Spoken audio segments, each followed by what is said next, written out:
Gram panchayat Hiraman Sivli की जनता जिंदाबाद जिंदाबाद जिंदाबाद। यदुवीर सिंह यादव उर्फ उदयवीर भैया जिंदाबाद जिंदाबाद जिंदाबाद। गरीबों की शान, गरीबों की जान, आप सभी के स्वाभिमान। ग्राम पंचायत हीरामन सिवली से चल पड़े हैं विकास की ओर, विकास की गंगा बहाने। प्रधान पद के कर्मठ, ईमानदार व जुझारू प्रधान पद के प्रत्याशी आपके अपने चहेते, आपके अपने बेटे यदुवीर सिंह यादव उर्फ उदयवीर भैया जी। तो याद रखेगा, आने वाले प्रधानी के चुनाव में अपने चहेते, अपने बेटे यदुवीर सिंह यादव उर्फ उदयवीर भैया को जिताना है, अपना प्रधान बनाना है। गायक अभिषेक सिंह। सुना सुना ये चाची, अब की के ही चुनौआ, दूसर के हो न लड़े लड़े घर के बेटौआ। सुना सुना ये चाची, अब की के ही चुनौआ, दूसर के हो न लड़े लड़े घर के बेटौआ। जीत के चुनाव नया राम करेंगे, यदुवीर भैया जी काम करेंगे, अपने पंचायत का नाम करेंगे, उदयवीर भैया जी काम करेंगे। संघर्षों से लड़ना सीखा है, संघर्ष हमारी गाथा है, सत्ता का कोई शौक नहीं, अपने ग्राम पंचायत हीरामन सिवली के विकास से मेरा नाता है। ये कहना है आपके चहेते, आपके बेटे प्रधान पद के प्रत्याशी यदुवीर सिंह यादव उर्फ उदयवीर भैया का। दुखिया गरीबों का है ये चहेता, सुख दुख में साथ रहे घर का है बेटा, सुख दुख में साथ रहे घर का है बेटा।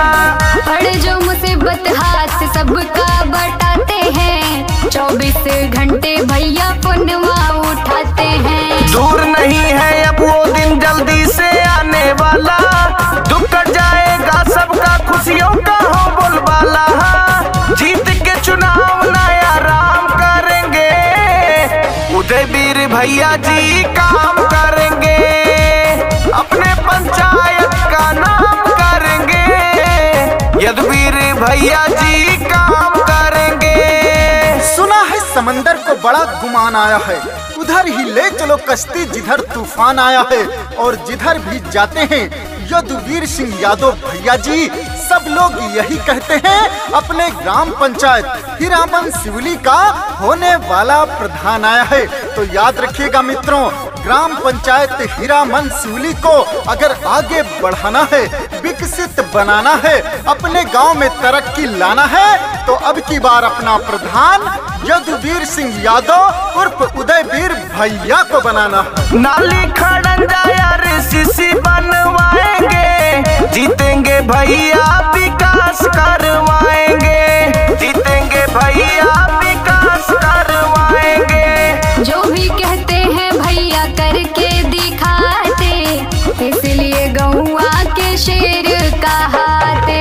गांव गांव में रोड बनेगा, बनेगी पक्की नाली, उदयवीर जीतेंगे तो लाएंगे खुशहाली। हाँ, जीत के चुनाव नया राम करेंगे, यदुवीर भैया जी काम करेंगे, अपने पंचायत का नाम करेंगे, उदयवीर भैया जी काम करेंगे। 24 घंटे सभी का फोन उठाने वाले, गरीबों को दिल में बसाने वाले यदुवीर सिंह यादव उर्फ उदयवीर भैया का वादा है, जब मैं प्रधान बनूंगा तो अपने ग्राम पंचायत हीरामन सिवली में हर गली में पक्की सड़क बनवाने का काम करूंगा, पक्की नाली बनवाने का काम करूंगा, इंटरलॉकिंग लगवाने का काम करूंगा, गरीबों को आवास देने का काम करूंगा, विधवा विकलांग वृद्धा पेंशन पात्रित व्यक्तियों तक पहुंचाऊंगा, गांव की सारी समस्या का निदान करने का काम करूंगा।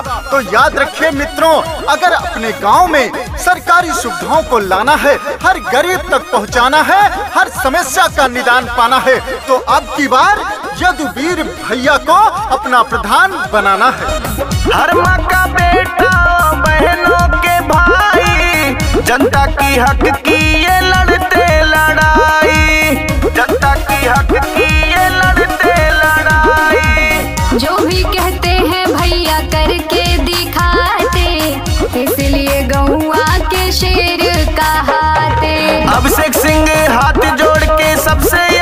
कहते, भैया जी जनता के सेवक बन बैठे चाहते। हाँ, जीत के चुनाव नया राम करेंगे, यदुवीर भैया जी काम करेंगे, अपने पंचायत का नाम करेंगे, उदयवीर भैया जी काम